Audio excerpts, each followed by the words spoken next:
Hey everyone, welcome to Brand and Business Remix. We are a quirky bunch and we are completely unfiltered and informal here. So, we're excited to talk to you today. Well, not really to talk to you today, but we're doing an AMA, which is basically where you can ask us anything about branding, marketing, AI, or business ops. And we're going to share the kind of stuff our clients ask us every week. I'm joined here by Amanda McCune, business ops and systems consultant, calm in the chaos. She's helped teams behind everything from indie brands to the Great American Baking Show, where she's working currently, to stay organized and efficient. And we have Jesse McCune, our resident AI integration and automations consultant. He helps small teams use AI responsibly and practically without losing their values or their voice. And I guess I forgot to introduce myself. See, I told you we're informal here. I am a brand strategist, creative director, and award-winning author, and I've spent the last 15 plus years helping founders, organizations, small businesses get clear on their voice, their message, and helping them truly stand out in noisy markets. And I will let the two of you introduce yourselves. Jesse? Hi, I'm Jesse. Like Tara said, I'm the automations AI nerd geek. I'm sure there's other names she will refer to me as over the time we talk about this stuff, but I'm here to help answer questions you might have about AI, automation, and how it might fit into your business needs, into your content creation needs, and just answer basic questions because we all are hearing about AI. Some of us have jumped in head first, others have been testing it out. We're not quite sure what we think of it. I'm here to help answer any questions you might have. And I'll hand it over to Amanda. Hello. Somebody recently called me the behind the scenes business bandit, so I'm going to go with that today. That's going to be my title today.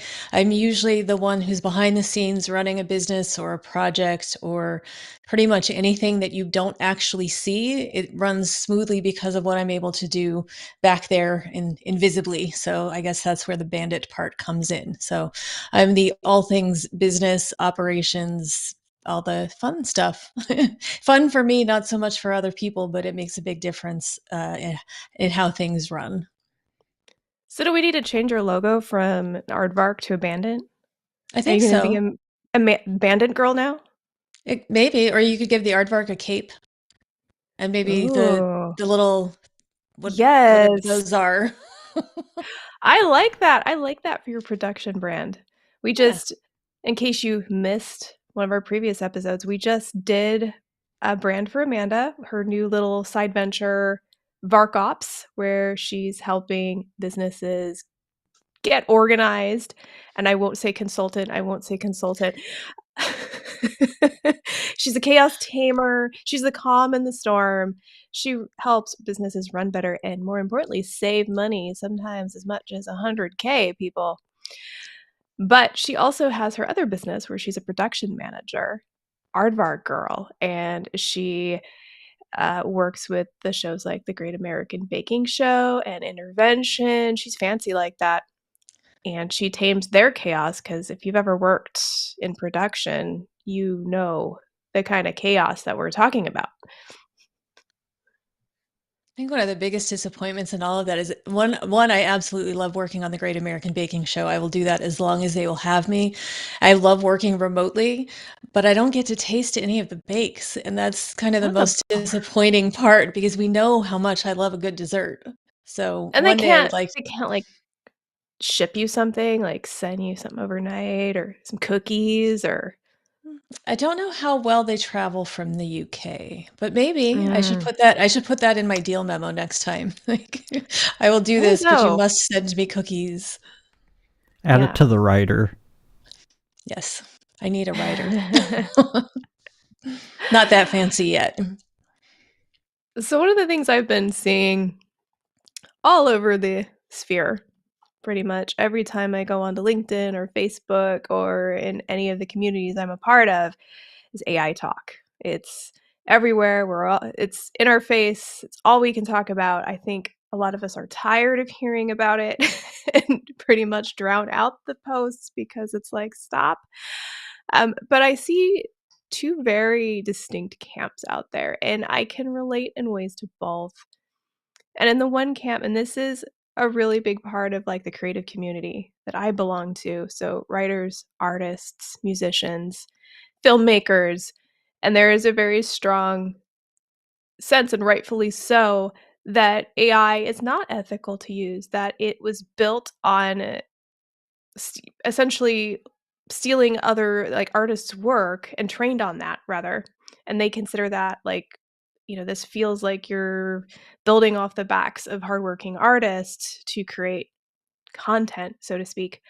And there's also the concern about the climate and AI's impact on the climate. And again, this is important because working in the climate tech space, that is something personally, I'm very concerned about the climate. I like worth walking in the woods. I like hearing the birds. I like the beauty of nature and beautiful rivers, and I want to protect it. The other side of the conversation with AI is, well, it's here to stay, and we can't do anything about it, and it helps us a whole lot, so what's the problem? If it makes us more efficient and we make more money, how is it unethical to use it? That, I think, brings up our first question pretty well. I keep reading so many people talking about how it's unethical to use AI.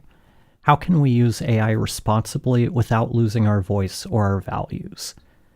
And I think, like you were saying, there's different arguments here. And there's the one about it's being built off of theft of people's work. But the way I see it is, how's that different than any other artist? We're all influenced by what's come before us. If you're going to tell AI, I want to produce a piece of artwork that looks just like this piece of artwork, yeah, you're not using it responsibly. You're not using it ethically to create something new. So I don't think we should be blaming the tools for how they're trained. We should be, if there's an issue with unethical use, we should be looking at the user instead. Because you can create entirely new things with AI if that's what you choose to do. Or you can just have it copy what's come before and write me a book in the style of Stephen King. I'm sure it can do that. Is that the tool's fault or is that the user's fault? It's the tool using the tool. It's that's whose fault it is. And I can see both sides of this because, I mean, when we just look historically, everything new has taken over something that somebody else was doing. I know I talk about bookkeeping a lot of the times, but bookkeeping software took over what an accountant used to do. They used to do it via spreadsheets or other things. Prior to that, people had calculators and that little tape that they tick, tick, tick, tick, and the tape rolls out. And that's how they did all of their math. And prior to that, I mean, who knows? But the accountants who used to do it that way are grateful to have this software, which is it's powers those things. I remember there being a whole uproar at one point that all the self-checkout stations at grocery stores were going to put everybody out of business. And it's, yeah, anytime technology advances, it takes away businesses, or it takes away work from some people, but it also creates new work for other people. And there's a lot of that contradiction right now where, like, I saw a lot of my voice actor friends were posting this meme that was going around where, voice actors, for understandable reasons, are being really threatened by AI right now because they're trying to take over that world and just using robot voices, or people who are voluntarily giving them their voices to learn and then they have no more control over it. That's a whole thing. However, those same voice actors who think that that AI is evil in that capacity have no problem using Canva's AI tools to make their social media posts, which is something that there are a lot of marketing types who make their living on that. And now they're losing work because people are using Canva. And it's this whole cycle where there are pros and cons to all of it. I think we have to be really careful of the stealing people's likeness as far as, actors and voice actors. That's a whole other world there. But being able to use the tools to make your business run more efficiently, yes, I mean, you could be hiring an assistant that would do that, and you're taking work away from them, but they can also use those tools to make their businesses better. It's not like there's not really a right or wrong. I think it's just like you said about making sure that what you're doing is ethical and not straight up theft. Yeah. And I have mixed feelings on AI because I am an artist. I'm the creative here, so to speak. I consider you both creative. So, but I've published books, and I'm sure it trained on my stuff. I create music, and I mean, I remember even when creating music, people would take it, they'd put it on YouTube videos and things, and I mean, it's been going on a really long time, that argument.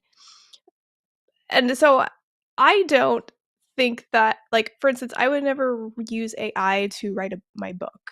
Like, I don't know why you would do that because I enjoy writing. That's the whole point of it to me, is to create myself, but I might use AI to check the grammar in my writing, or, "Hey, give me some ideas on how to make this line a little bit more succinct," but the characters, the heart, the writing is mine, the voice is mine. If people are using AI to write entire books or write pieces to try out for roles or things like that, I think that gets dicey, because if you're trying to get hired as a copywriter, or you're trying to become a published author, if you're using AI generated content to get that job, so it's I don't agree with that. I think you should submit your original work in that case. If you are a busy business owner who has doesn't really have a background in writing, but you're trying to get your business off the ground, you're trying to pay the bills, and somebody tells you, "Well, you need to put more articles up on your website so more people can find you," maybe, you can do some live streams and have AI help you turn those into little mini articles or short posts or something like that, like essentially repurposing your own content. I don't I don't quite understand the issue with that part of it, because I think the one argument I have for the side of, my people, so to speak, artists, creatives, is that I think in some ways, think about your situation, and if you're speaking from a place of privilege. And what I mean by that is, are you able to support yourself and function just fine without AI? Do you have the choice to not use AI? Because some people don't. Some people are being forced to use it by their employers. Some people are being told to do it. Some people turn to it because they're literally not able to pay their mortgage next month, and they need some extra help to keep their business afloat. And so I think we need to look at where people are at and why they're making the choices that they're making, and maybe be a little bit more empathetic on both sides about where everybody is coming from, and find a way to use, because the thing is, AI is here. We can fight it, but it's not gonna go away. They keep talking about it's gonna take over, it's gonna impact more and more people. So what do we do with that? I think the conversation, like you said, needs to focus on using it responsibly, on the user, and what using it ethically looks like, and being mindful of, okay, how is it impacting our climate, and what can we do to make it not impact our climate so much? I'm not a genius, so I don't have the answer to that.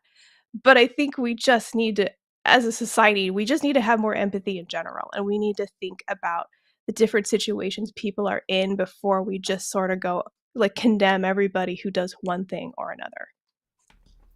And I think we need to take a bigger look at, like in the example of the voice actors, why are companies leaning into doing AI for voiceover work? Is it because of the cost? Is it because of the time involved in getting voiceover work done, I think that's one of the things any business owner, any person who is afraid of AI replacing them, you've got to take a hard look at what is it that AI can do. We need to get away from the conversation of it's not good enough to replace me, because the reality is, in the minds of a lot of people, it is good enough. Those who make a living doing voiceover work, someone like me who makes a living off of editing podcasts, we can hear where it's not ready. But for the vast majority of people, they can't hear the difference. I've done a video where I tested out Riverside's voice cloning thing. It sounds nothing like me, but some people said they couldn't hear a difference. And that's why people are starting to move towards AI for different things. And if we make our money in industries that AI is coming after, we need to take that look at why is it going to come after us, and how can we find ways to utilize it to still offer that value. And I don't know what the answers are, but that's one of the things we really need to look at. Me personally, in the case of podcast editing, I see that type of work is getting devalued pretty quickly. So I'm looking for other ways to generate revenue, moving outside of production work. And then when it comes to the environmental stuff, AI itself can help reduce that impact. DeepSeek came out whenever it came out, a couple months ago, 6 months ago, I don't know. The time moves quickly with AI, but it's able to do a lot of the same stuff with a lot less resources.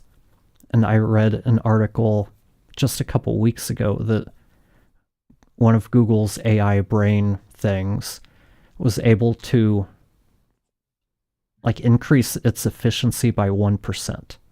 That doesn't seem like much, but I think the article said that equated to the reduction of a data center the size of Texas, if I remember correctly. So that's one of the things we need to really think about when we're talking about AI, because even the environmental factors, yes, they're there, but that's not unique to AI, because if we think about it, any kind of cloud computing, any kind of services that are running off of storage that isn't on our computer, they're going to be using cloud resources. They're using data centers. They're all doing all of those things. So we need to be really kind of aware that it's not just AI, and I pressed the wrong button, and it's not just AI that is using these types of resources. If you're watching this stream on Facebook or YouTube or LinkedIn, you're using cloud resources. If you're using social media, if you're using any type of SaaS, all of these are using those same types of resources. So they're all picking on AI because it does use a lot of resources, but it's not the only one there.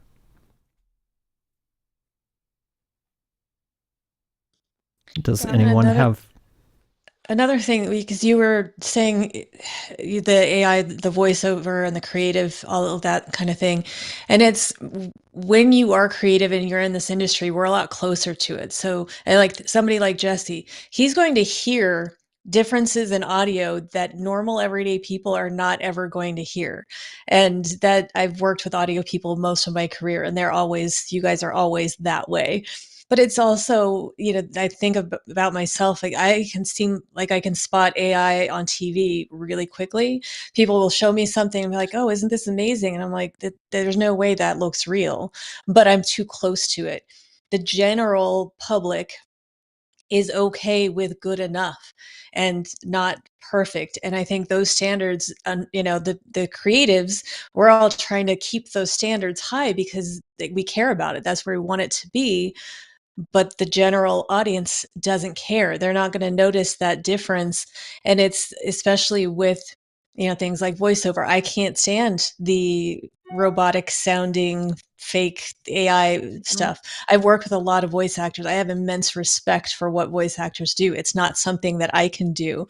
And I don't want to hear these robot voices take over real talent in that sense. But that doesn't mean that it's not going to happen. And I don't love that, but it's just, there's part of, that getting older thing where we always want things to be the way that they are. And we fear change. We don't want it to change. But I also think that if we don't grow with how things are changing, then we're going to be left behind, and we're going to be those people that really can't work because now we don't know how to use the tools that everybody is requiring us to use to do what we do. And there's one other thing, just before I forget. For me, some of this AI stuff, it's not a way for me to make money. It's just making my life easier. That a lot of people I know are like me, that we are one person running a business all by ourselves. We don't have people at home to bounce ideas off of, or coworkers who we can say, okay, we need to put all these, say, the articles you were talking about writing. If I don't have an idea, I have nothing to write. And that it's can get stuck in those things a lot, where if I know what I'm writing about, I feel like I can do it a decent job. I'm not a pro writer, but I think I can get my point across. But I get stuck just at the idea part of it. What do I write about? What do people care about? Well, now there are these robots that you can ask. You say, give me ideas, and you can have them give you 50 ideas. One of them is bound to work, and then I can get started. And I didn't have to just sit there and make my brain spin until, it's that whole writer's block thing. It can be that other person. It's not a person. I know AI is not a person, but when you don't have those other people to bounce ideas off of and to kind of, help with everything, it's nice to have another resource that can help give you ideas that, are at least generated on what you've told it about yourself already. I think what you pointed out earlier, Amanda, about the voiceovers and listening to the robotic voiceover, I can spot and hear an AI voiceover right away, and it really does bother me. I just get this kinda ick feeling, as they say. I get the ick, honestly, when I hear it. It takes the human element out of it completely for me. But then I also look at it as an opportunity for creatives and artists, because when everybody's going and using AI to do their voiceover work, when they're using it to do all of their LinkedIn posts, which they are, and you're seeing the same posts over and over and over again, they're using it to write articles, they're using it to create all of this art and content, so to speak. I don't really call it art, but, you know, um, it takes away that human element. And so the artists there that are still using their brains and their work and their creativity, and maybe they're even using AI to help speed things up or be more efficient. I know, like, in the video game world, they're utilizing AI more and more to create characters in their brains faster. It's a way to speed up workflow, but they're still using their creative ideas. If you're an artist and you're still doing that, and you're not using AI for your voiceovers and your commercials or your ads or your films, you're gonna stand out. People are gonna connect to it more because it's real and it's human and it's different, and it's honestly a way to be able to differentiate yourself. So I don't ever see the need for creative minds going away, because we need creative genius, so to speak, to be able to manage AI, manage the creations that come out, manage pretty much all of it, and put their own input into it. We were just talking last night about the post we see on LinkedIn, where it's almost always now following the exact same format. And, Mhm. people will call out the M dash as the clear sign that somebody used AI, but it's the whole structure. It's the sentence, weird emoji points. And then, well, here's the truth or the real deal, or, it always follows the same structure. And I can recognize the structure because it's the same thing that AI has given me as a suggestion. So it's, I think there are people who are just taking what AI says and just putting it out there. And that's a thing that you can do. But it still makes sense to then review what it is and then still make it yours. So use that as your template, your rough draft, but still go back and personalize it and make sure that it's still what you're trying to say and not just, no fluff or those catchphrases. It seems there are certain descriptors that AI has really latched onto, and I just see it like the Real same talk. structure. That's the one, real talk. And every post starts, I just scanning through LinkedIn, I'm like, didn't I already read this?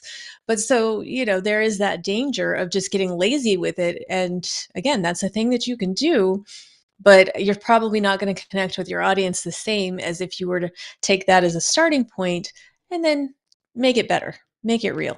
And can I just have a mini rant about the M dash real quick? Okay. Please I've do. been using M dash since the 2000s, all right? I use it in all of my books well before AI was a thing. I am an M dash queen. In fact, like my editor was just like, "Okay, can we take some of these out?"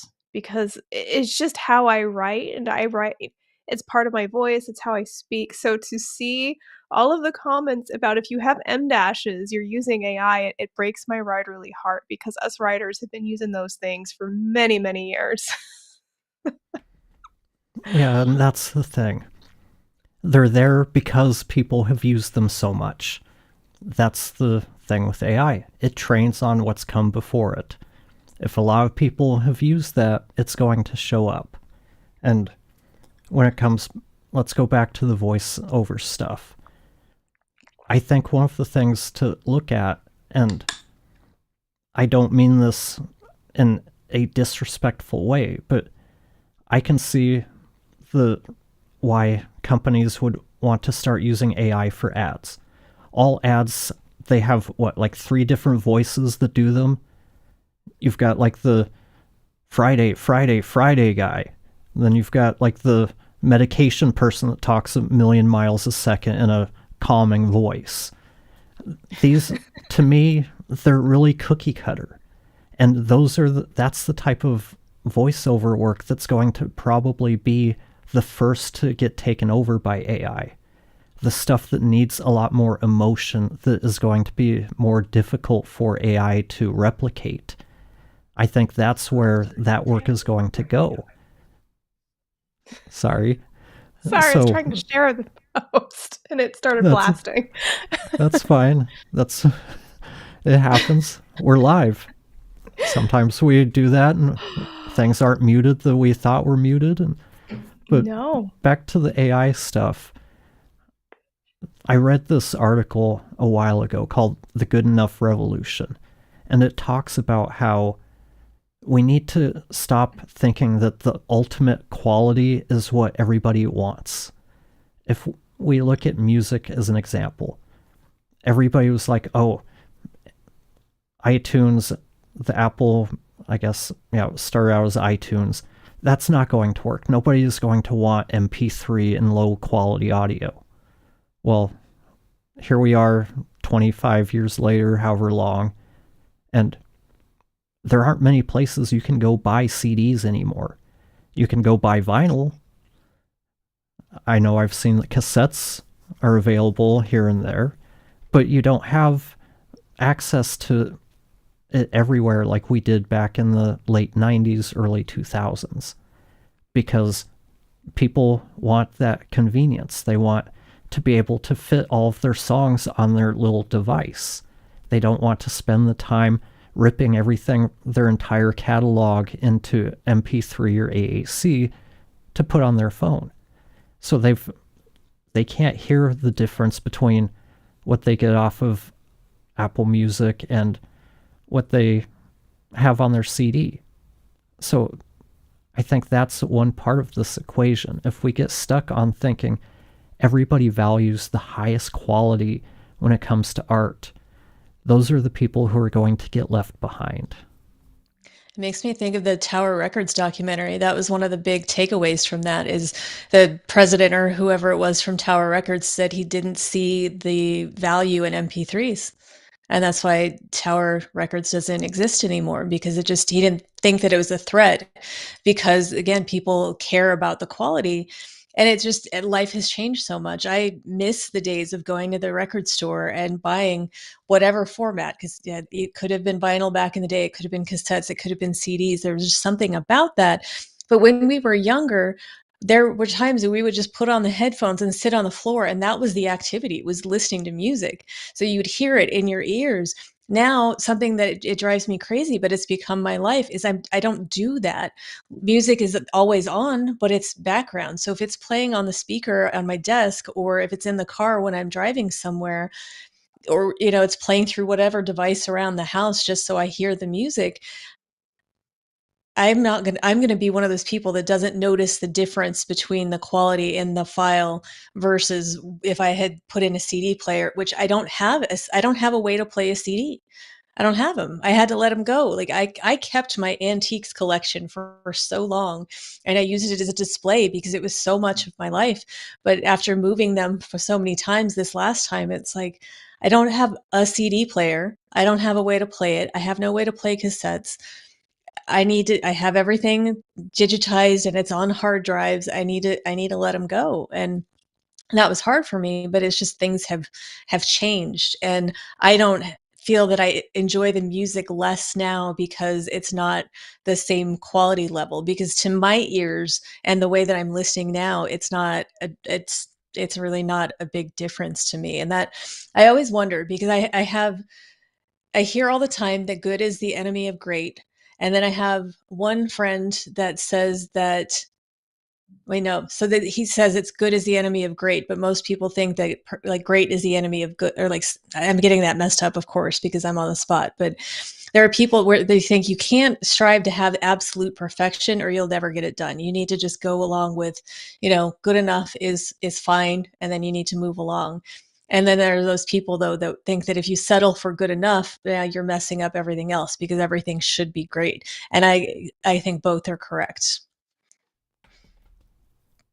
I think we've probably talked about this question quite a bit. Do we want to do another AI question, or should we go to something about websites or writing? I think we can just mix it up because I think a lot of people have a lot of questions about AI, but they might have some business ops and branding questions too. You never know. Okay, so Tara, do you want to take this one? How much does your website matter when it comes to getting clients? How much You does know it what? actually matter? Oh, right, actually. Okay. You added in an adverb there. Um, so, you know what? It doesn't matter at all. You don't need a website. Nah. You can just do like direct mail. You can like make arts and crafts at your house and then like make a like really pretty envelope, give it some nice packaging, and then like snail mail them to Origami via everybody. pigeon. Like a flyer. Carrier pigeon? Yeah. Although, interestingly enough, I have seen some success depending on the market that you're in of mailing people things that it helps people stand out.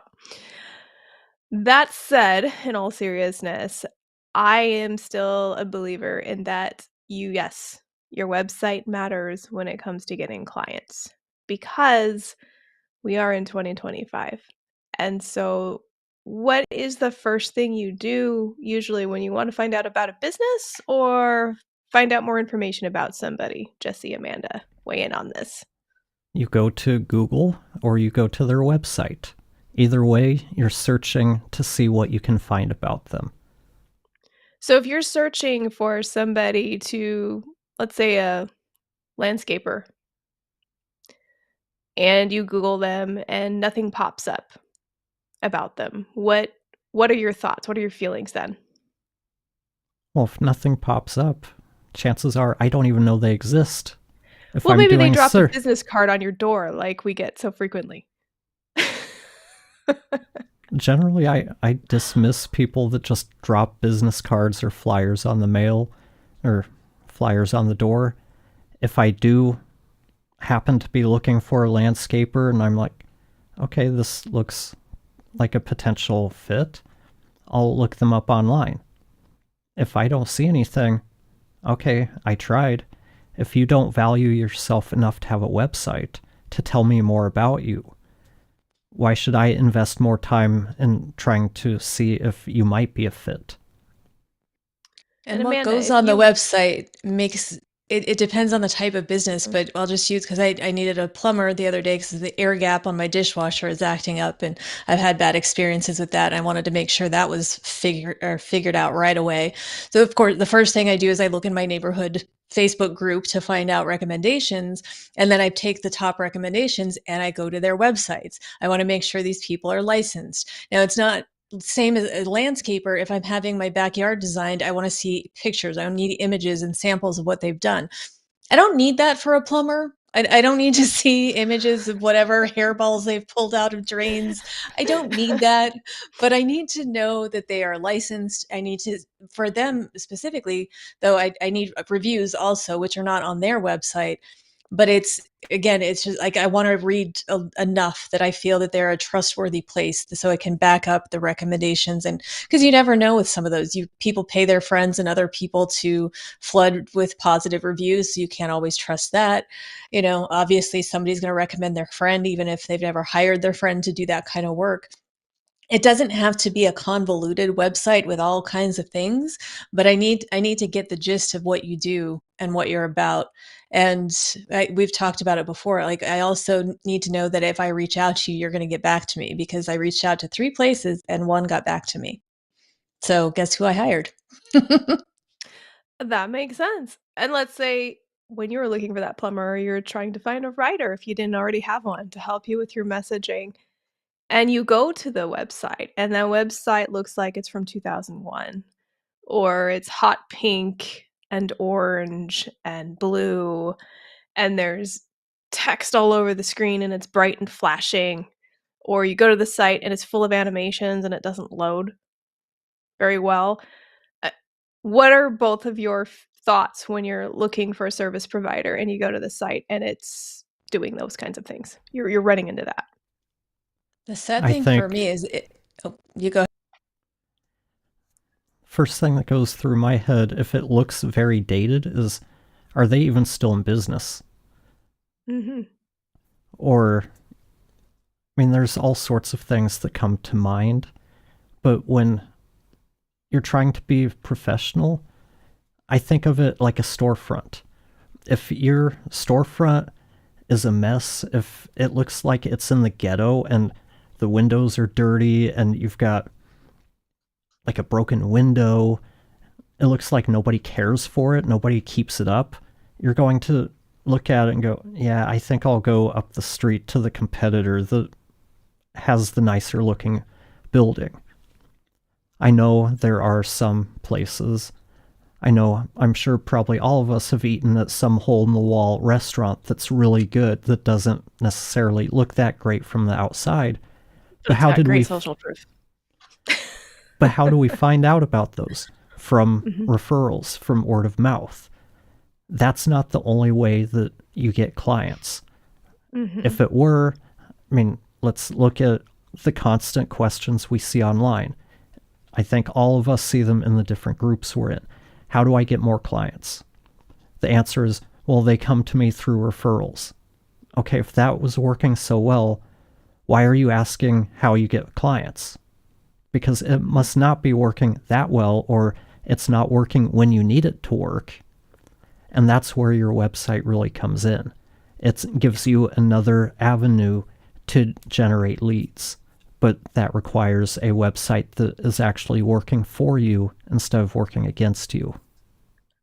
And see, I don't even need to speak about this because the two of you already cover so much of what I'm going to say and what I have witnessed and what clients have told me about their experiences. I get so often, well, I run my business basically on referrals. That's where I get all of my clients and I'm doing pretty well. Why do I need a fancy website? What good is that going to do me? And at the end of the day, that's great if you're getting a lot of referrals and you're able to do well just based on referrals alone. But anybody who's been in business for any length of time knows that there are ebbs and flows when it comes to referrals. And sometimes you can go through a really long dry spell that you don't expect. But even with referrals, when somebody gives me a name, the first thing I do is go to their website as a way, okay, I'm already a warm lead because this person I trust has recommended them, but I'm still going to go and check them out and see if I vibe with them, see if I like their style, if it's, it just makes sense. And if the website is it doesn't load or it doesn't look modern or it has a bunch of UX issues. Granted, I come from that world, so like Jesse with audio, I'm going to notice issues with websites that maybe the average person doesn't. But even if that average person can't define what they're experiencing, they just might know they're really turned off by this website, not know why. A big complaint I get is people going to a website and they're like, "Well, I can't figure out how to contact you," or "I can't figure out how to find your services or what you offer." And so after a 15 seconds, they gave up. And that is what I tell clients so many times. You have 5 seconds, literally 5 seconds on average to grab somebody who visits your website. So whatever you have above the fold, and above the fold, we're talking about essentially what shows up in your browser before you have to scroll down. If that doesn't tell people immediately what you do and that they're in the right place, they're gone. So what are the ways you can track that and look at that is if you were to look at, for instance, your bounce rate on your homepage, if you're familiar with that term, but it's essentially how many people who visit your site stay there, go to other pages. And if your bounce rate is really high, if you have like a 60-70% bounce rate, which means 60 to 70 people are going to your site and not staying, that means you're getting maybe bad traffic to your site, traffic that doesn't match what you're doing, or your site isn't grabbing them. It's not giving them the information they need quickly enough. So, your website absolutely does matter because it really is a huge part of your brand. It is a huge representation of what you do and the kind of services clients can expect. And so, if they're already going to your site and feeling confused and frustrated because they can't find something, you're not starting off on a great foot. And even if you are getting a ton of referrals, people are still going to look at that site as a way to say, okay, I just need one more push. Should I reach out to this person? And it doesn't have to be perfect. I don't think you need an agency level polished wow type website. It can be simple. It can be if you're a small business owner and you don't have a ton of money to invest in a fancy website, that's okay. These days you can build a very effective, like, simple website with whether it's WordPress builders or something like Squarespace, depending on your needs. Those tools are out there for you to at least have something presentable and clean. In that case, if you're not a designer, I would actually recommend using a template and just basing it off of that because at least then you're getting something that is designed fairly well. In theory, the templates are professionally designed. And it gives you a good starting point. But if you have the money to invest, I really recommend working with a solid web designer who can help you take it a step further and help you differentiate it from competitors, help really bring your personality out, dig into your brand and your voice and your messaging in a way where people go and they're like, they just know you as soon as they visit your homepage because your messaging is so strong. There's imagery that instantly tells them who you are. That human connection, I think, especially now in the world of AI, is gonna become even more important as we go forward. So the people that are still out there connecting and showing themselves and being real and doing things that are different and unique are going to stand out even more. That's my belief. First, I'm laughing because you can tell which two of us are near the window. And when the sun was just hidden by a cloud a minute ago, because both of us went dark and we Uh-huh, like, came back out of it. "Ooh." But I'm going to go back to the voiceover example here because I work with a lot of them. I hire a lot of them. And one of the things that I always tell them is when it comes to their website, it's again, like you want to be creative. There's a time and a place for that. But what I beg of all of them is on your home page, make sure that I have your demo and your contact info. Those are the two things from the producer side that if I'm going to hire you, I need to know how to get in touch with you and I need to hear your demo. That so again, like knowing who your audience is based on or your potential clients are based on what you do might come into play at what you need on your website because if I go to a site and it's going to take 20 seconds to load because of the fancy animation, whatever, like I'm already gone at that point, which I would like to say that I'm a more patient person. But sometimes that's all I need. I need to hear the demo and I need to be able to send you an email. And I don't want to do it through a forum on your website either because sometimes people don't get back to you. So share your email address. You don't have to. You can use a form. It's fine. But as somebody who has to hunt down email addresses a lot, if you make my life easier, I'll like you more. But it's the demo is the most important thing. If it's buried on where you have to click into the, three other pages to find a demo, you've already lost me at that point. It's, you could have, if you want to put like the about me and, showcase who you are, is all great. And I think you should use your creativity how you want to. But as somebody hiring you for voiceover, I'm not going to read it. Because what you do for fun in your spare time, like I might want to know that about you, but it's not going to affect how your voice is going to work on this commercial or this video or something like that. And of course, every business is different. So what you need to focus on your website is different. But I feel like a lot of people just want it to be so clever and creative and full of stuff. And then it gets so full of stuff that it's just not effective for what it's there for. And Amanda brings up a great point. When it comes to websites, I can't stress this enough. Know your audience.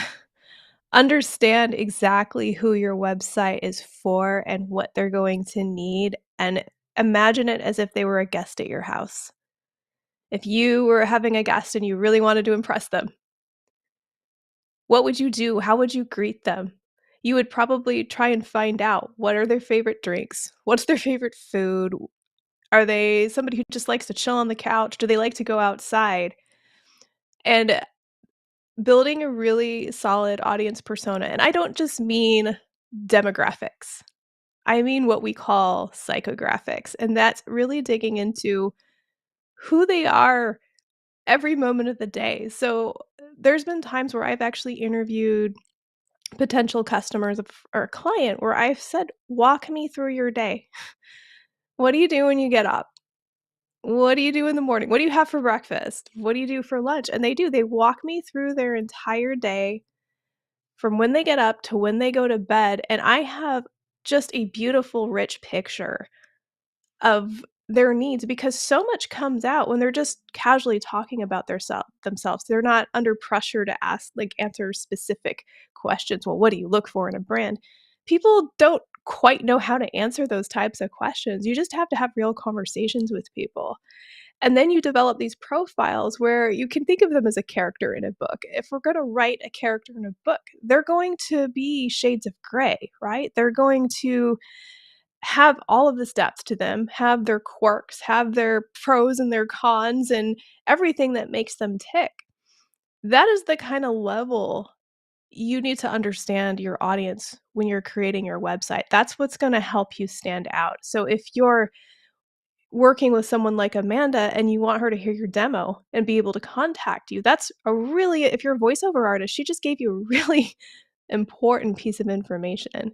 So if you do nothing else on your website, have those two things ready to go and make it just super simple.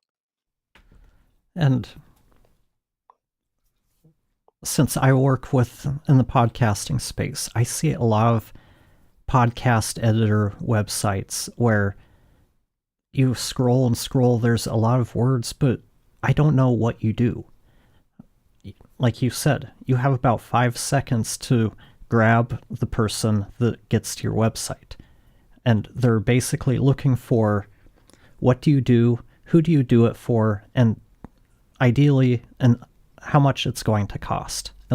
Even if it's not specific pricing, they want to at least be able to tell that you're in the ballpark of their budget. And when somebody's, for instance, looking for a podcast editor, they're going through multiple sites trying to find the right people to reach out to. If you don't grab them in those 5 seconds, if they don't know that you're the right person for them, they don't know that you edit podcasts or edit their types of podcasts. They're just moving on.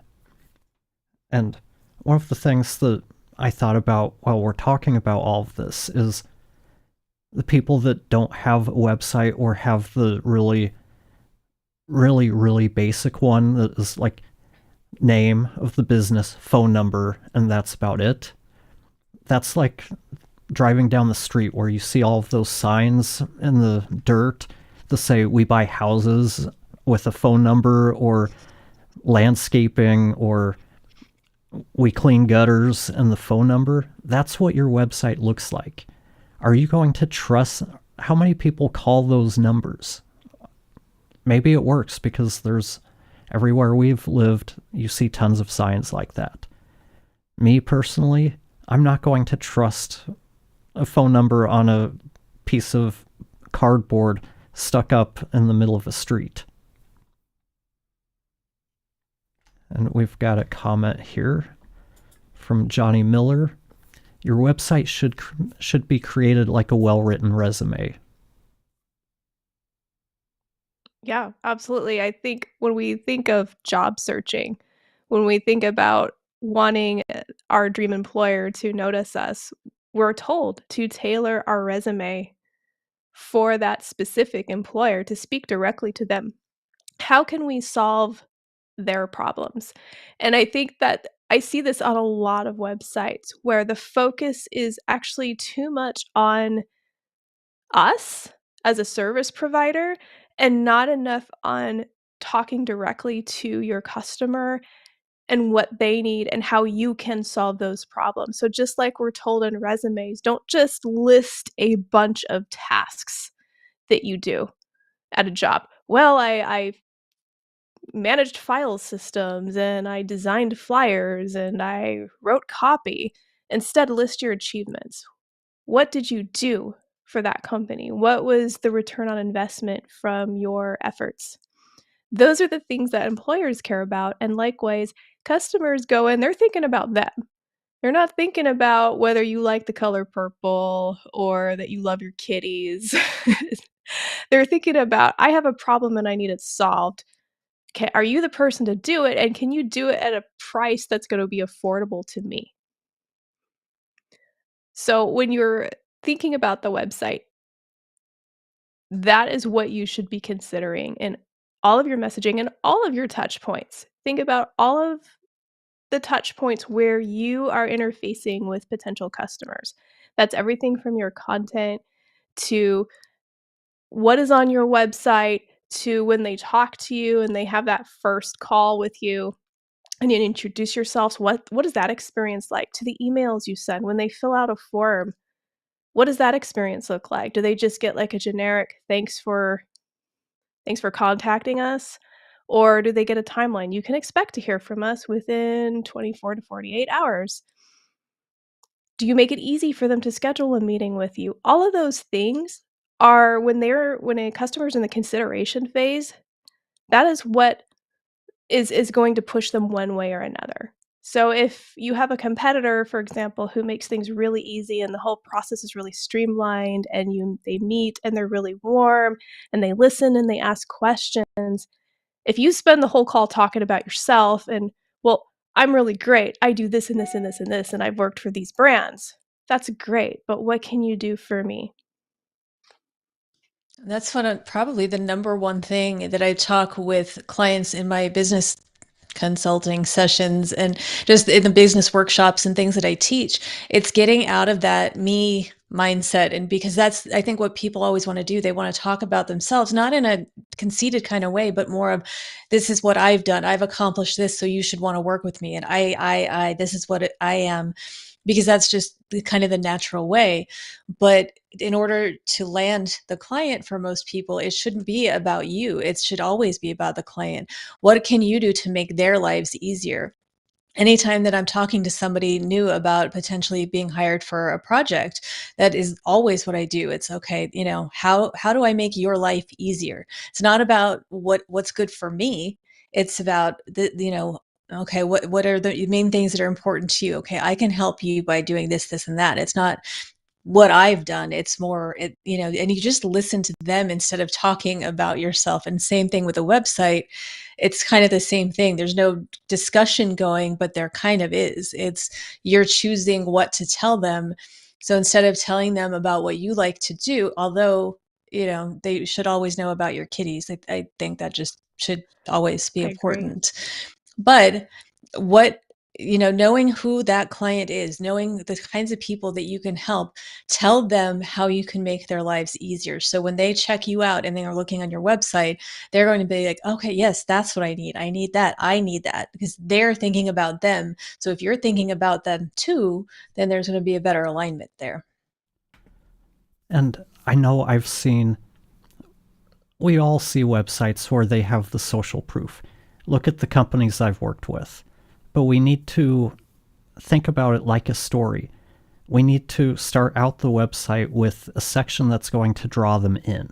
If the first thing on our website is, hey, look at all of the companies I've worked for, that's not going to help, because I don't know if you even offer what I'm looking for. So it's good to have that social proof, but we need to put it there at a time after they've already decided, hey, you offer what I'm looking for. I like what types of problems you can solve for me. Oh, and you've also worked for all of these big brands. That helps. But if it's the other way around, here's all the big brands I've worked with, and then you've got a little section about me. Look at how great I am, and then you talk about what you can do for the client. They're already gone before they get to the thing that's going to resonate most with them. It looks like we've Barn got a cats couple. absolutely count. They count. Barn cats count. Absolutely. All cats count. Johnny Miller, They do. you're good in good company. I have a bunch of barn cats. Does that count? Yes, they do. And then from Mike Wilkerson, I've always been under the impression that the web presence is a far more supportive element than you and your actual work. For me, I think that, yes, it's a supportive element, but at the same time, the work is important. But I think being able to showcase with case studies or a portfolio of some sort helps do that, because in a lot of ways, most people, they're either finding you through web search or through a referral. And both of those are generally going to involve that person wanting to do a little bit of research before reaching out to the person. So yeah, the quality of work is important, but I think the web presence is just as important, especially for people who aren't fully established as of today. Anyone who's still trying to get a full roster, who's trying to build a sustainable business, I don't think you can get there solely on the quality of your work these days. Although Mike does have a point, and if they go to your website and they reach out for a discovery call and you meet them and you're surly or you aren't somebody that they can connect with for one reason or another, absolutely, in that case, if you can have the most beautiful website and beautiful looking brand, but when you meet people, if you aren't there to listen and really care about their problems and really want to help them solve their problems, it's going to stand out to people. Or if you don't get back to people, or if you're not responsive, yeah, they're not going to work with you. At the end of the day, a beautiful portfolio and website isn't going to do you any good. And that's why you want to have everything be strong. So you have a strong website, and then you've built a strong customer experience behind your business on top of that. So when people reach out to you, they get quick responses. When they talk to you, they get somebody who listens to them and treats them like, hey, you're the only person in the room. I'm not focusing on my 30 other clients. I'm here for you. And I'm going to be fully present, because people can sense that when you're distracted. When I've talked to service providers and they're like on their phone or their eyes are darting everywhere, it's really distracting to me. I feel like, oh, I don't think they're really hearing what I'm saying, and that's not a good feeling. Mike had a couple follow-ups. And I think that's what you were addressing just now, is the web presence needs to be a quick read of how you've worked, portfolio, and the rest has been almost always direct recommendations. And I kind of touched on that earlier. A lot of that does depend on where you are in your career arc. For people who have been doing this for a while and have that established roster, credibility, that a really big network for those direct recommendations, you're probably turning away more work than you're taking on these days.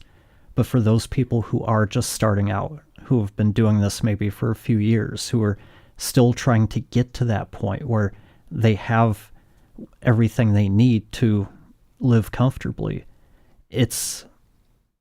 you still need more than just the referrals to keep your business growing. And that's where these other elements, the marketing, the website, they really come into play. And for anybody who's offering a service, one of the best things you can do is start creating content. And let's go to Mike's other comment that ties into this. Sometimes we'll find a vein that hits on all cylinders. I found a vein of gold in a series of doctors that have a problem. We do a podcast and they have a problem to solve. We don't want to edit this, and voila, game is on. And yeah, that's the thing, is you find that, but for people who are offering services, being able to have a podcast, having video, having something that lets the person get to know you, get to see that you actually know what you claim to know, that goes a long way towards that trust factor that converts somebody from, well, I don't know if this is the right person to hire, to, you know what, I've watched some of your videos, I've listened to your podcast, you're someone I want to work with. You're someone who I think can solve my problem. So I think there's no right way to run a business. There's no wrong way. And you find what's going to work for you. And as long as that's working, that's great. But chances are at some point something is going to fall off and something's not going to work the way it always has. And it's always good to have those other alternate routes.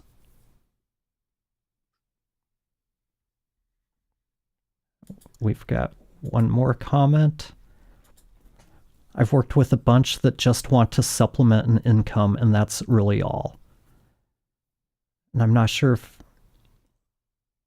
I'm assuming maybe service providers who are like just doing it as a side gig, maybe, and it shows like their heart isn't fully in it. They're not fully committed. Yeah, and it shows. It does. Yeah, it makes sense. I'm very much like Mike here, that all of my work has been direct recommendations. And every time that I thought, I'm going to put time and effort into this website, it just falls to the wayside, because fortunately I haven't needed to rely on that. But I still, even though I'm getting referrals, I want to be able to improve upon that. I want to be able to expand beyond the network of people I know. The referrals are great, and that's always going to be my number one hope there, is that people keep referring me to the people that they know. But I would like to get to people in other markets maybe. So then I can start working with them and the people that they know. And it always comes back to, okay, so what do I actually need on this website? And when you're talking about the quality of your work and these case studies, as you know, this is something I've always had trouble with because I've never needed them, because I get the referrals. But trying to even wrap my brain around because what I do is behind the scenes. There are a lot of NDAs signed. There's a lot of stuff that that doesn't translate the way that, like, if you're creating some kind of branding, you've got lots of very pretty visuals that you can show people and that they understand what that is. My ROIs are a little bit different, and I find it hard to quantify things.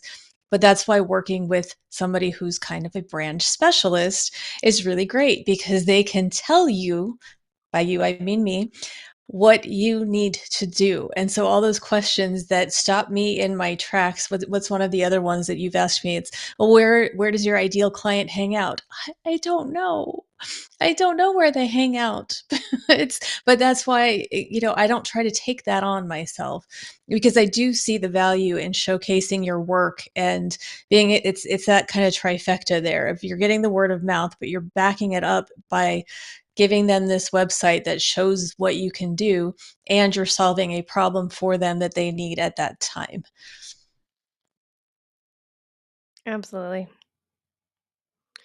Importance of hiring a brand specialist so they can track down where your clients hang out, because that is a question I get asked all the time when I tell people, "Hey, do you know where your target audience hangs out?" "No, I was hoping you could tell me." I have no idea where to look. And as a marketing brand strategist, that is my job, to research that and find that out and be able to build those profiles for them. But if you need to do it yourself, I have a lot of tips on how to do that.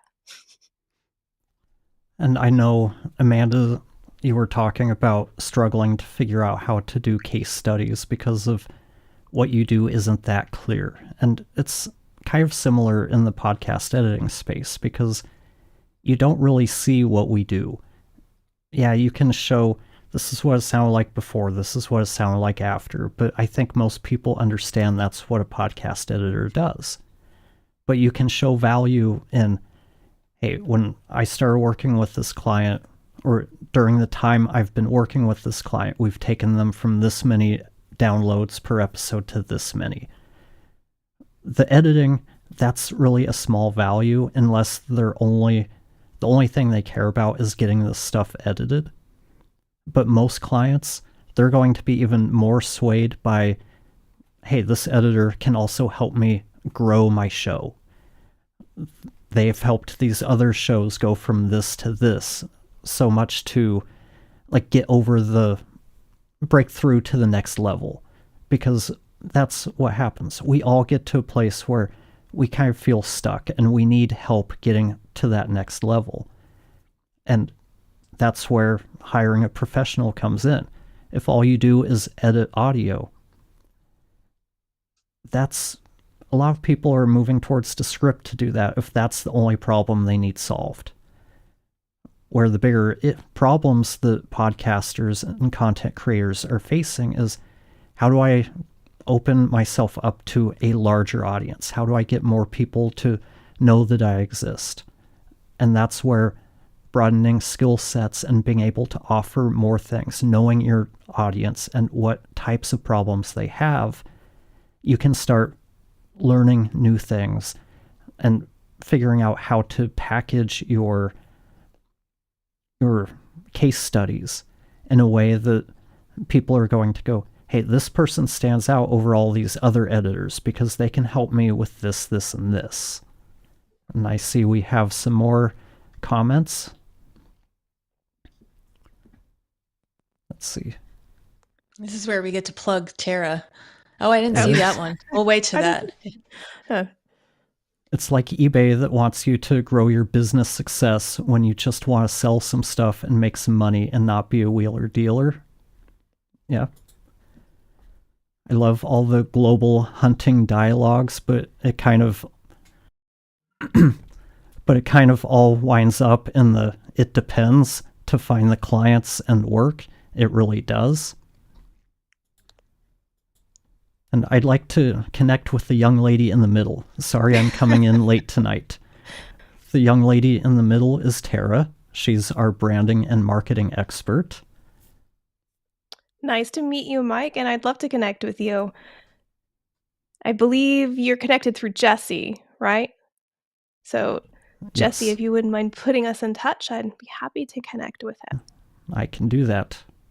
And I will act as a referral for Tara because she's the only one I go to for this stuff because it doesn't, that's not how my brain works. And she has this way of making everything make sense and very specific to what it is that you do. And she gives a lot of those aha moments of things like, oh yeah, no, that makes a whole lot of sense. And she makes it fun. Yes, that's really important to me is to make the branding process fun because it really should be.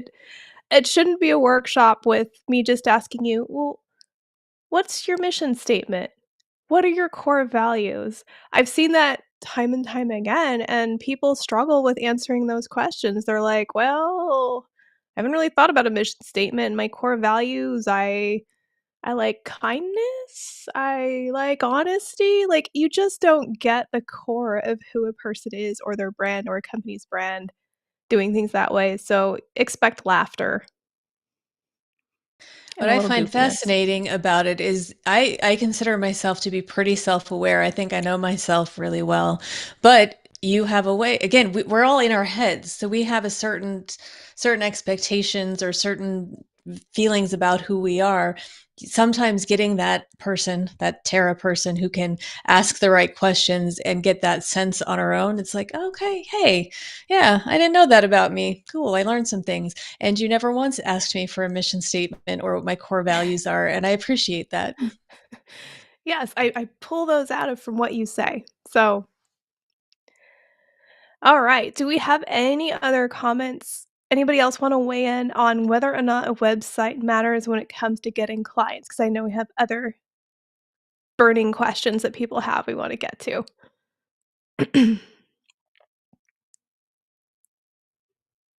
Jesse's the question keeper, so I Yes, he count is the on him. keeper of the questions. We'll give it a minute because there is a slight lag between when we say something and the people out there see it. I feel like we But should have a dancing cat. Well,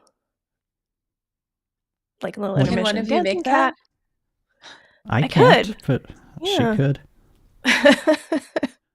Like a little 20-second animation we can put to make sure Uh-huh. anybody who has questions has time, almost like a Jeopardy timer, An except Yeah, dancing cats. cat. you could just put him there in that lower third and just have him running around and chasing a Uh-huh. toy. Yeah. So we'll go ahead and move on. And let's see, we have a couple more AI ones. Let's do this one. I'm new to the world of automation. What sorts of things can be automated and what still requires a human touch? Mm. And the real answer is pretty much all of it is going to, at least today, requires a human touch. We need to make sure that the robots aren't going out of line, they're not hallucinating, they're not in the corner drunk and not paying attention to what you tell them. So AI is always going to need a babysitter. Well, maybe not always, but right now it always does. When it comes to automation, there are a lot of things that can be automated and pretty much left alone. And those are the types of things that are really easy to repeat processes. A good example is like a spam filter. That's just an automation. Or any kind of rules in a mailbox. That's automation. Invoice systems are pretty much automated systems. So it's really about taking a look and mapping out what you do every day. What's your process, the customer journey like from the time somebody reaches out to you until the time you sign them? We start looking at, okay, what parts of that can we automate out? A lot of us are probably using forms like contact forms on our websites. Again, that's an automation. It sends an email. You can automate a response to that email, letting them know, hey, we got this. We'll get back to you in the next 24 to 48 hours, whatever you want to put. And then you respond to them. You probably, if you're offering a service, you probably have a link like Calendly to help automate scheduling processes. And a lot of this communication can be automated itself. Again, with any kind of writing, you probably want to babysit it. So you have the automation stick all these email responses in your draft box, and you go and check them every day, make sure they're good before you send them out. You never want to be one of those people who sends out the email that has still bits of the prompt in there because the AI was drinking on the job and forgot to take that out. So there's still going to be some hand-holding there, but that's the best thing I can say. Look at your process and figure out what are the easy to repeat steps in there, the things you are doing the same way each and every time. That's going to be the low-hanging fruit that we start looking at for automating. And make sure that your customer always has access to a real human. I think that's a really important. Like Jesse said, there should always be somebody managing and monitoring all of your communications. If you have AI writing your emails, I hope that AI is really well trained on your voice and how you talk and knows how to let people know how to get a hold of you. For me, I get a little nervous thinking about letting AI write my emails for me without me managing and babysitting it, but we'll see. Things are changing. Um, but like Jesse said, make sure that they look right and that you have a solid, like you've run tests on it and you're like, okay, this looks good. But again, you want people to know how to get a hold of you and talk to you when they need to versus just everything. Because I know some people communicate, everything is through forms and chat bots. And it's hard for people to connect with you or your business that way. It really is. And it goes back to knowing your audience and accepting that not everybody's the same. Some people, in an ideal world, they'd be able to automate all of their communications. Some people, they would much rather do all of their client communications over the phone. Some would prefer to do it over video. We need to really be aware of the different ways people like to interact and make sure that we can interact with our target audience in all of those ways. That way we're not pushing them away because all of your communication is through chatbots and impersonal means. I don't get a warm and fuzzy feeling here. So I'm going to move to someone who I can actually interact with and I can see their face once in a while and hear them talk. I think that's one of the things that probably holds a lot of people back from hiring off of Upwork is you never get to see the people. You never really get to interact with them.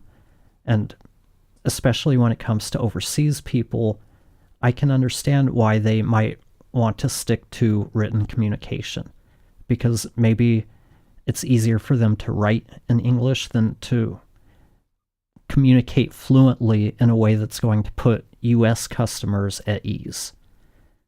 So there's pluses and minuses to all of that. And we still need to be aware of the bias that comes into how we communicate with people. Because if we only want to communicate through emails and texts and chatbots, that is a cold form of communication. And that could potentially push people away. That's why, at least for us, we really as much as we hate video calls and all of that, we do want to meet with potential clients. We want to be able to have a conversation with them because I think we'll all agree email, written communication is not usually the best first impression trying to get to know a client, to get to know if we're going to be a good fit for each other. And if you're just No. looking at it as a transactional relationship, okay, maybe written communication, hands off, is fine. But we want to have a relationship with our clients. We want to get to know you and make sure you're a good fit with us just as much as we're a good fit for you. Yeah. It's very Goes much a two-way. Go ahead. Oh. It's very much a two-way relationship. When you are a service provider and you're working with a client, you wanna make sure that that client you're gonna be able to help them, that you connect, that the client understands your expertise and what you do best and you're what they need, and vice versa, the client wants to make sure that you're the right service provider for them. Do you get them? Do you understand them? Can you help them in their unique situation? And I've never felt like that can be figured out or solved via email or filling out forms or filling out surveys about your brand, so to speak. It's those real conversations that really help people see, "Okay, this feels like a fit," or "This doesn't." Go ahead, Amanda. Well, I think it goes back to what we were saying about you have to be there to solve a problem for your client. You need to put your client first. What is it that they need? Because, I'm just like you. I would love to never talk on the phone and never be on a video call. I'd be perfectly fine with that. But I don't think it's realistic in terms of what we do because even like if I'm hiring somebody or I'm the person being hired, even if it's not video, that talk on the phone, you get a sense of who someone is, and that's really important to me because like you said, it needs to be a two-way street. So it's not just about, are you the right fit for me? It's also, am I the right fit for you? And you can't I guess I shouldn't say can't, but I think it's very difficult to get that through an email, definitely not through a chat bot. You have to be able to have that conversation. And part of the one, I have a long list of all the things I love about working for myself, but one of them is that I get to choose my own clients. So I want to work with people who I genuinely feel like I can help, but also who get me, then I get them. And there's somebody you're going to be spending a lot of time together. So you want to make sure that that's going to be fun because even if you don't think about work as it needs to be fun, why not? It should be fun. So I want to work with the people that, not that they're going to be in a great mood all the time. They're going to be frustrated, especially with a lot of this behind the scenes stuff that we're working on can be very frustrating. But if I think if you decide, what, this is what I've run into with people a lot in the very beginning stages of their businesses where maybe they just left the corporate world and this is their first time they're out on their own and they're very much in the I get to do things my way because they've worked for somebody else for so long, and it's very much like I don't want to talk on the phone, so I'm not going to I'm setting a boundary, and boundaries are very, very, very important. That's a whole other conversation that we can get into another time. But you're just cutting off all those potential relationships because other people want to be able to talk to you to know if you're the right one to do this service for them. And there's that time when just always wanting to do things your way is going to hurt you more than it's going to help. But when we're going back to like the automation, this isn't an official question, but it's something that somebody had asked me kind of to the side that ties into this. And it was, when you have so much going on, how do you even know where to start? We talked about it a Mhm. little last week that it's this low hanging fruit. And one of the things that Jesse mentioned was Calendly. And it doesn't have to be Calendly, but just to me, one of the easiest things that everyone can integrate is some kind of scheduler, whether it's the built-in one you have through Outlook or Gmail, or it's Calendly, or it's something else. There are so many options. How much time is wasted going back and forth via email or text. Okay, well, we need to book this. All right, well, what time are you available? I can do these times. Okay, well, that doesn't work for me, but I've got these times. And it's back and forth. And that's just if two people. And then you start adding additional people into it. People spend a lot of time just trying to schedule meetings, even if they're, phone or Zoom meetings. So the ability for somebody, any client that wants you at any time, to just click on a link and choose a time. They don't have to do the back and forth with you. And then you're just going to get an email that says, hey, they booked this time with you. I recommend that for everyone. It just for the sake of scheduling. The trick is you have to keep your availability up to date. And sometimes people forget to do that, and they don't have the markers set up. So if they book something else on their calendar, it marks them out. There are ways that can backfire. But if you just make the effort and you keep everything on a calendar, let them pick a time and leave you out of the process. So much easier. I'm just thinking back to all of those email threads of, well, I'm free Monday, Wednesday, and Friday. What about you? Well, I can do afternoons, but not mornings. Oh, I can only do mornings. Well, what about next week? Yeah, Calendly and those type of tools, they make things so much easier. They do, and I think that leads nicely into this next question. Which AI tools are worth learning? While Calendly isn't necessarily an AI tool, it does help with scheduling. But when I look at AI tools, there's a few different categories, and which ones are worth learning really depends on what you need from AI, what types of services you're offering, what types of areas you want AI to help you with. I think for just about anybody, the first one worth learning is some sort of a large language model. That would be stuff like ChatGPT, Google Gemini. Gemini tends to be included in most of Google's business suite packages. So if you've got a Google Suite email address, you probably have free access to Gemini Pro. You've got ChatGPT. They're probably the most well-known LLM. It's the one that's been around probably the longest. And then you've got Claude, which is another one. Claude is probably not as good for general use. It's better and favored for coding and writing. From our experience, the writing tends to be a little bit better, a little less marketing-like compared to ChatGPT. And Gemini is sort of in the middle of those two when it comes to the writing. I think it's not quite as cheesy as ChatGPT. And this is just out of the box. You can fix a lot of that by training the LLM with your writing styles.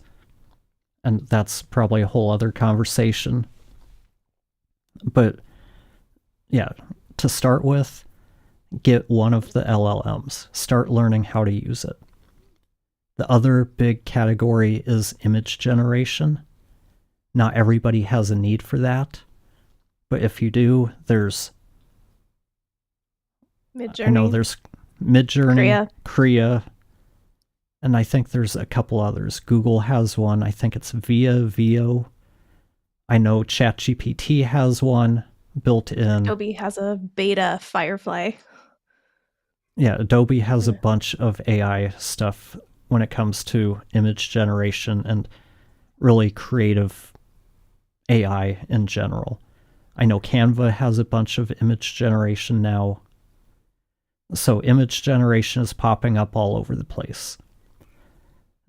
I don't think you need to learn Midjourney or one of the really specialized ones, unless you want to be kind of a creative director and you have vision for what you want things done. I think that you're going to find most people are going to have their bases covered with whatever's built into ChatGPT or Adobe or Canva. Yeah, I think that's where people get really overwhelmed because There's so many different tools out there, and there's more and more coming out. What do you think we can do with LLMs versus buying a specialized app for this or that? Do you think there's the LLMs themselves can handle a lot of what people want to do? I think they can, especially if you work with somebody who can, if you don't have the skill set yourself, to be able to build some automations, because really a lot of these specialized skills or tools, all they are they're just running ChatGPT in the background with some automation, some training, and that's all it is. So you can get a lot of that just from using ChatGPT. Set up some custom GPTs with some instructions and some training, and that's going to give you probably 90% or more of what you're getting out of these so-called specialized tools. Because when you think about it, with something like ChatGPT, you can customize it to your exact needs. These specialized tools, they're going to be more generalized. They're built to work with as many scenarios as possible. So the outputs are going to be a little more generic than if you're in there and actually working with, we'll just stick with ChatGPT. If you're working with ChatGPT on a regular basis and training it and giving it instructions on how you want it to perform, you're going to end up with a much better result that requires a lot less work. And with ChatGPT integrating like forever memory, where it remembers everything, every conversation you've had, that's going to help it really get to know you and what you're looking for a whole lot better than any of these specialized tools. And I know I've tried out a few, I know Tara's tried out a few, and the results been the same kind of across the board. I tried out one that was aimed at podcasters to help create all of the written assets from their podcast episodes. So show notes, descriptions, a few other things. We tried one that was aimed at branding, and it was bad. Yeah, it was very branding 101. It might help get people started with structure, but the writing that it generated, it wasn't there. Let's put it that way. But I think one caveat when we're talking about the image creation, AI like Midjourney as an example, I think some people are moving toward creating things like logos with them. And one thing I would say is it's not a good idea to create logos with those types with AI because you want your logo to be an original work. You wanna be able to trademark it. That piece is really important, and when you're using AI to create it, then you don't truly own it. And so that's something I end up telling clients a lot when they're like, "Well, we have AI now to generate all this beautiful imagery." Well, you can, but you don't technically own it, so it gets a little bit dicey.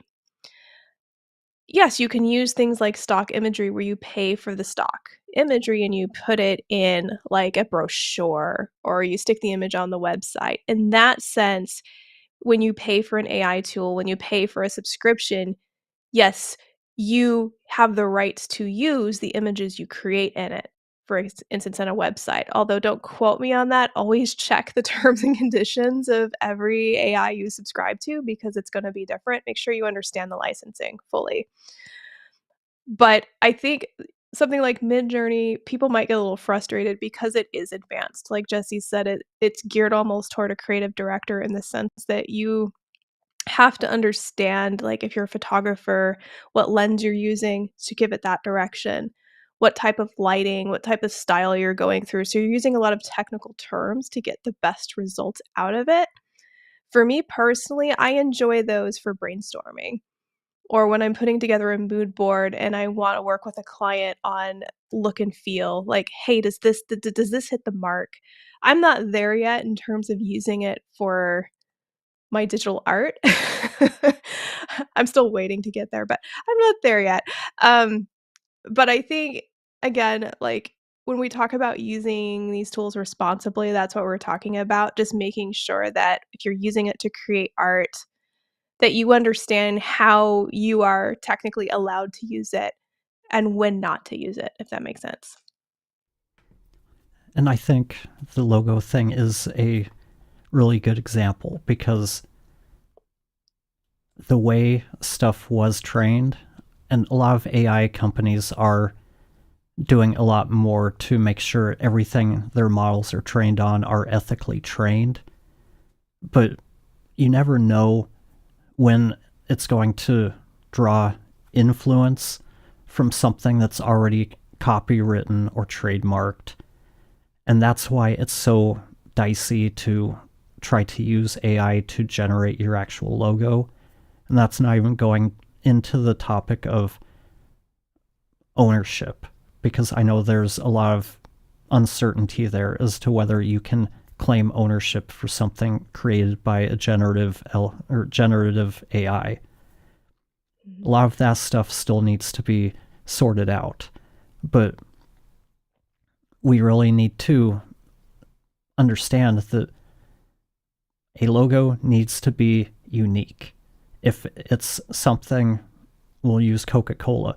If AI decides to do something using that specific font, and it's very similar to the Coca-Cola logo, and you've never seen that, you're going to put yourself in big trouble because you didn't know any better. So that's why they do recommend hiring an attorney to do searches when you want to trademark logos.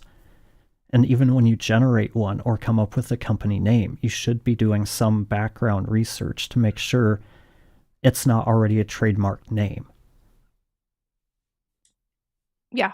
That is really important. It's something that I always tell clients is, let's do our research, let's see what's out there, let's look at the federal database to see what is trademarked. And that's the thing, I'm not an attorney, so I always say if you want more, better advice, if you want better direction when it comes to these legalities, it's worth it to even consult with an attorney for an hour so they can guide you on what your risks are and what to do, because it can be a really complicated process.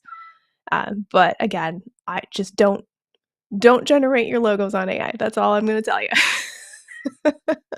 Which one of your cats is upset about this topic? Somebody, I think it might be Moby. He does not Okay. like closed doors. Yes, that's my cat, everybody. And there's a question down there that I don't know that any of us are going to be able to answer because none of us are familiar with that universe. Which one is more like Well, Travis from yeah, I'm sorry, Bulls Promo TV. I'm not familiar enough with Iron Man to know who Travis is. This is how out of touch I am with that universe. Uh, We tried answering. We just don't know. You got us on that one. Does he mean like which AI tool? Your guess is as good as mine. Maybe. Let's see. Or she. I don't know if it's he or she. Or they. it's good to know. Yeah. Okay, so next question is, I'm not the greatest writer. How can I write messaging that resonates without sounding like ChatGPT? So I'll turn this over to the resident author and creative. Yes. My first piece of advice is you write it yourself. And what I mean by that is there are ways to train ChatGPT or Claude or Gemini. You can create what's called like a custom GPT or a gem and essentially train them on your voice and your writing and how you talk and the words you use. But to do that, you have to write first. You see where I'm going with this? So it really starts with having strong messaging to begin with and having a way to communicate that clearly if you're going to use AI to help you generate content. in terms of not sounding like ChatGPT, if you're not a professional writer, that's where it gets a little tricky and where I recommend actually working with a professional brand strategist or someone who does messaging or copywriting who can actually work with you, talk to you, and figure out what your voice is, the phrases that you use, how you talk, your vibe, your flow, and be able to put your messaging together in a way that is going to be easy for if you wanted to use AI to understand and pull from. And a really good way to do that is actually if you ever record a call, like if you do, for instance, a session with a brand strategist, a lot of times they'll record that session. If you can actually feed that transcript into AI to help it get to know your voice and your style and how you talk, but it also takes a lot of active management from you. Meaning, when you put that information in there and you say, okay, this is how I sound, this is how I talk, I don't use a bunch of marketing buzzwords, and please don't let me uncover anything ever or or foster something or all of the other buzzwords that AI loves to use. um, I speak concrete in a concrete voice, I'm direct, whatever it may be, but then you have to manage it. Then it might output something and you look at it and you go, "Okay, this is sort of like me, but not quite." So it requires a lot of editing on your part. So even if you're someone who uses AI to generate drafts for you still need to heavily go in there and edit them just because it's not always gonna be 100% you. Even if you feed it and you train it really well and you're really good at prompting, you can get much, much, much closer. But honestly, good prompting takes skill and training. So if you're not there yet and you're more like, "Okay, you're a writer, write a blog about podcast editing for me," you're gonna get something really generic and probably doesn't sound like you, and you might think, "Well, this is better than I could write, so I'll just use it." But the problem with that is when you're using just generic prompts, what you look at and think, "Okay, this sounds great," sounds like everything else out there. So you're gonna put basically, you're just gonna be like a voice in talking with a bunch of voices that sound just like you. So again, there are ways to sound unique using AI, you just have to train it really well, and you have to work with a writer to help guide you on how to do that and how to write in your voice, so to speak. But I think everybody is capable of writing. I think everybody is capable of expressing themselves in a way that's authentic and real, and I would actually, even if your writing isn't perfect, I would rather you express yourself how you talk, and I think the world would, versus if you just throw in a generic prompt and let AI do the talking for you, because at least the other way, even if it's not perfect and flowing and every sentence isn't like, "Oh, wow, expert copywriter," it's you, it's real, it's gonna be unique. And I think I've made this comment before, but when you rely on AI to do the work for you, the work is never going to be any better than what the AI can do on its own. I like to compare it to like hiring a new hire who's straight out of college. They might have the knowledge on how to do a lot of things, but they're going to require a lot of training to break them of certain bad habits they learned in school about this is how you write. I mean, we know Tara's worked with a bunch of people that are in the collegiate educational background, and they want all of their writing to be this very specific way. If you try to write for that and your audience is normal people who aren't professors, that's going to go right over their head. So you need to break them of the habit of using 18 letter long words that when you cobble enough of them together, the people sit there and say, "You said a bunch of really profound sounding things, but I don't have a clue what you just said." And that's what AI can be. You instead of using collegiate words, they tend to use a lot of marketing fluff. So we need to train that out of the AI. We need to train it to know what we want it to do, what it's like to work for us in our company, not what they learned in school, but what what it's like working in the real world for real people.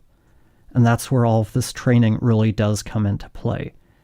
And someone like me, I'm not a good writer. So I let ChatGPT or whatever write stuff for me, and it looks good to me. And then I give it to Tara to look over it. She's got her red pen out, crossing this out, and just crumbles up the piece of paper. That's terrible. Go back and try it again. And that's why it's challenging. If you don't know what good writing looks like, how are you going to know when AI does it well? Just like for someone like me coming from the audio space, I can hear when AI messes up with an edit, or when somebody uses voice cloning. I can hear that from a mile away because I know what good audio, what normal dialogue should sound like. Someone else isn't going to know, so they're going to think that sounds great. And that's why it's more of a challenge for us to be using AI as kind of a generalist when we aren't able to identify what good work actually looks or sounds like.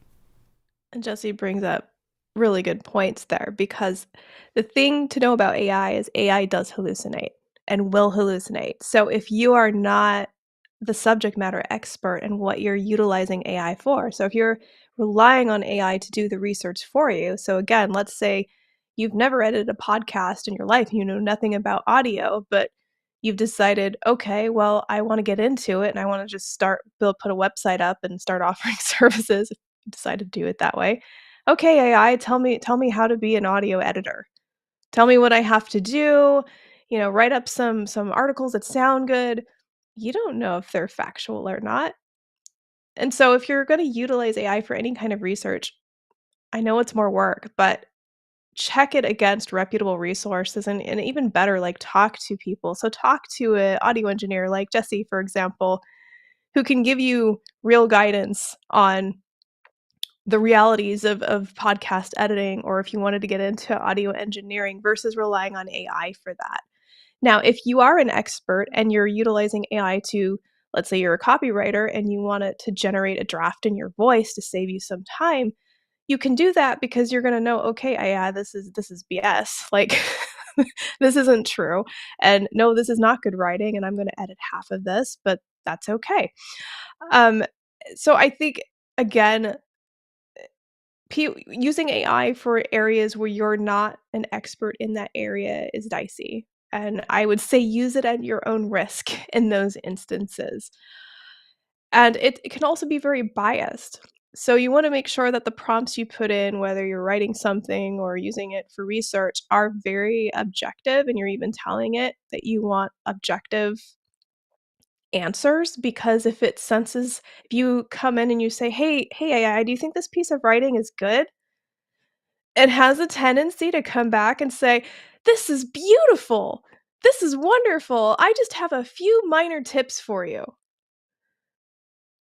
Maybe it is beautiful, maybe it is wonderful, but AI, again, tends to be biased. So again, you want it to tell it to basically be like, "I need you to be the most harsh editor I've ever had,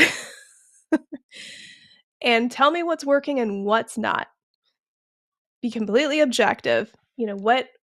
How can I make this better?" And always tell it your goals too, because if you're using it to draft a piece and you don't tell it what your goals are and what you're trying to do with this piece of writing, again, you're not going to get as good of results.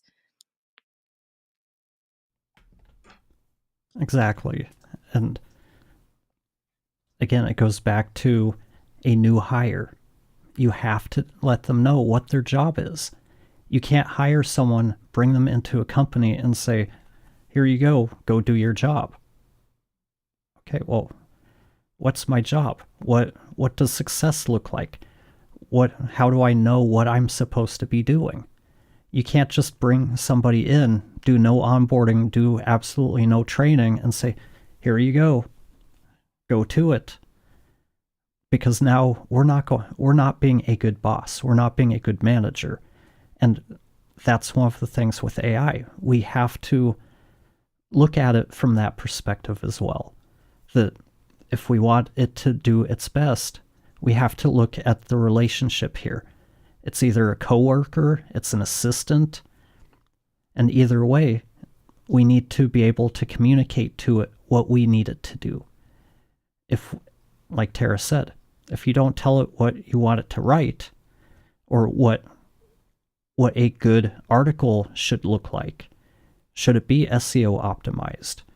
Should it do research into keywords and find ways to make the article more unique? Or should it just write you 500 words about how to brand my business?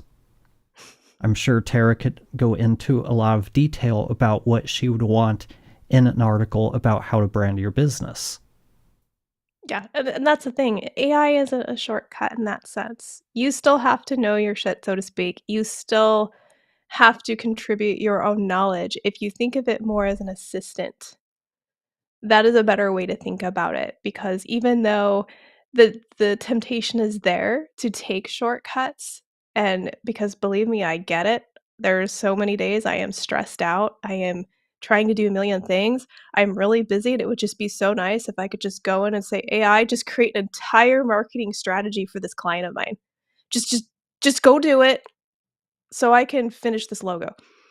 That's often what my days look like, where I'm trying to do a strategy, I'm trying to do a logo, I'm working on a website. But I can't do that. That's the thing. Like, I can use AI as a tool to help me edit it down, make it more succinct, ask it, "Is there anything I'm missing here?" Because sometimes when you're busy, you don't think of everything, like Amanda said earlier. It's nice to use it almost as a brainstorming partner, but at the end of the day, I'm in charge, I'm in control, I am the one overseeing this, and you are responsible for the work you deliver to your client. So if you just sorta use AI for everything and you deliver it, you don't really know what you're delivering in a sense, and that isn't good. So again, I think, like, I'm just gonna drive this home. When it comes to messaging that doesn't sound like everyone else, it doesn't sound like ChatGPT, it has to start from you. It has to come from you. You have to do the first draft yourself, so you can then tell the world, tell AI who you are.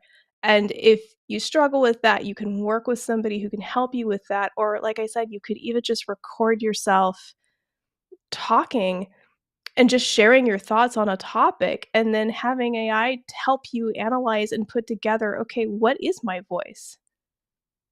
Analyze this for me. Tell me what my strengths are. Tell me the golden nuggets that are coming out of this.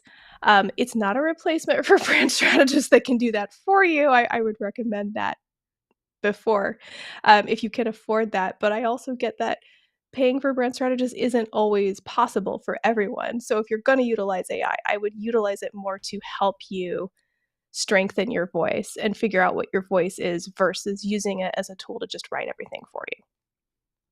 And I think a good way to demonstrate this, and this actually goes back to an earlier question, and that's about the automation and requiring a human touch. One of the things we're doing is building up an automation that uses a bunch of calls to LLMs to basically, we take the transcript from our live streams. We send it to, we'll just call them robots. The robot breaks it down, reads the transcript, decides, okay, we can create 2 blog articles, 3 social media posts, 1 lead magnet, and 2 pieces of newsletter content out of this. It breaks this down into 4 different tracks. We'll focus on the blog track for this example. It sends the information for the article, which would be the topic and the general summary or idea concept for the article. It then sends it to another robot that's going to go through the transcript and that fit that topic. It's going to pull direct quotes from it. And then it's going to send that to another robot that's going to do keyword research and all of that stuff. Then everything gets sent to the person or the robot that does an outline to create an outline for the writer. So once the outline's done, it gets moved to the writer robot, who's going to take all of this information and write a first draft of the article. That gets sent to another robot. This one is an editor. Their job is to make sure to more or less rate the article, and if it's not, let's say, on a scale of 1 to 10, we're looking for at least an 8. If it doesn't meet the standard for an 8 out of 10, it's going to make some revision requests and send it back to the writer to implement those changes. It'll go through this process until we're up to an 8 out of 10. Then it goes through to the SEO specialist to pick a title, make sure everything is up to standard for the SEO part of it, and then it gets put into a folder for us to review. And in it will be the entire article, along with the notes from the SEO person, if they had any recommendations on how to improve it from an SEO perspective. And then we go through, we look at it, we make any changes, and then it's ready to be put up on the website. So we're automating a lot of that, but there's still going to be that human touch at the very end to make sure it's in our voice, to make sure everything's accurate and the way we want things phrased. It doesn't use any of those words we don't want it to use. Jesse's brain, everyone. This. Well, but I was going to say, just real quick, is if this isn't selling you on why you need to hire an AI specialist, I don't know what will, because I hear Jesse talk about this. I'm like, somebody like him who has put the time and the effort into learning all of this, that he can build all these robots that talk to each other. And who can, like, if that's part of your workflow, if you're doing content of any kind, think about how much time what he's describing would save you. And that it's doing all of these things, it's going to take some time and money to get it all set up. But then you have these robots working in the background to do that would take you hours to do on your own. So it's, thinking about the opportunities in this, that, instead of just like, I don't want to deal with AI, or, I can do ChatGPT on my own. It's so much more evolved than that. And that's, I want to hire Jesse to help me do stuff like this. I know, it's pretty cool because we can build it. He can build it so it is your voice, because ultimately you've worked with someone who can help you figure out what that is and be able to give, if you're going to go that route, AI the information it needs. In this case, it's actually taking information from live streams, so our real thoughts and topics, and helping us turn that into articles. And I think that's a good use for AI personally. Like, it's still you, it's still your voice. It's just essentially helping you repurpose it and put it together, versus like having it generate like thought leadership articles for you, which I would not recommend. But it's a possibility, but you still need to edit it and manage it because you're the thought leader. So if Jesse was able to set up all these robots for you to generate thought leadership articles on LinkedIn, it would still need you to get in there and make sure everything is accurate. And depending on what it's fed, which hopefully is good information, so it gets you, 70% of the way there, I consider that good. And then you have to go in and obviously add your own thoughts to it and edit it down. But it can save you time. And the key part of that is it's pulling from the live stream. So it's adding unique content to this article that no one's going to find anywhere else, because it came straight from us. It's not being pulled from the internet. And that's why content creators, you're sitting on a pot of gold right now. You may not realize it, but all of that content you've created can be used to train and to repurpose into new original content, whether it's articles, newsletter content. If you build a huge knowledge base of everything you've created, you can train the AI entirely on that to be able to create stuff that's very unique to you. And that's the sort of thing that really wins in the SEO algorithms is that uniqueness. From everything I've read, SEO isn't penalizing people necessarily for using AI if it identifies AI was used. It's looking for value in the content and uniqueness.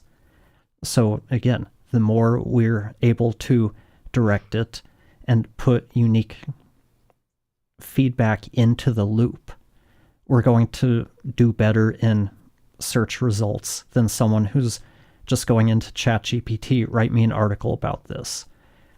Yeah. That's the other thing with the AI. You don't want to ask it to do too much, or it's not going to perform well. Just like any other complicated task, we might think of writing an article as, well, I'm the one that writes the article. I have to do all of this.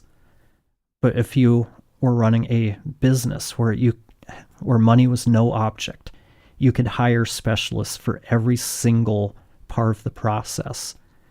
That's why we've broken this down into someone who comes up with the themes and the general ideation. We have a robot that creates the outline. Each step is its own specialty. That's what they do. That's all they focus their life on. So they're really good at that one thing. And that's why we're able to get articles that sound more like us, that require less work at the end than if we were to just try doing it straight from ChatGPT. It would take us so much longer in ChatGPT, and we'd have to probably still end up doing a lot of tweaking. The one downside about doing something like this is you do pay for the usage for everything you do. In the overall scheme of thing, you're paying a few dollars a month. Since we're doing a weekly live stream, we might have 2 articles and some short form content. Maybe we're paying $5-6 for all of that. So that's something to be aware of. This isn't free. Whereas using ChatGPT, you pay your $20, you can use it forever as long as you're paying for it. I don't think you have any limits, but you're going to spend more of your time getting to that same result. And this is why we call Jesse our AI nerd, because he is brilliant. Really. We love you. Thank you. Since I know we've gone over time, is there any questions anyone has out there that we can answer? All one of you who I didn't scare off with my AI geeking out. I don't know how updated that thing is. It feels like it fluctuates quite a bit, so I never know how many people are watching. Or if you're watching this later and the live has ended and you have a question, send it to them. Send it to us anyway, and we will do another one of these and we will answer the question for you. We like questions. Absolutely. Please send as many as you have. We'll answer them.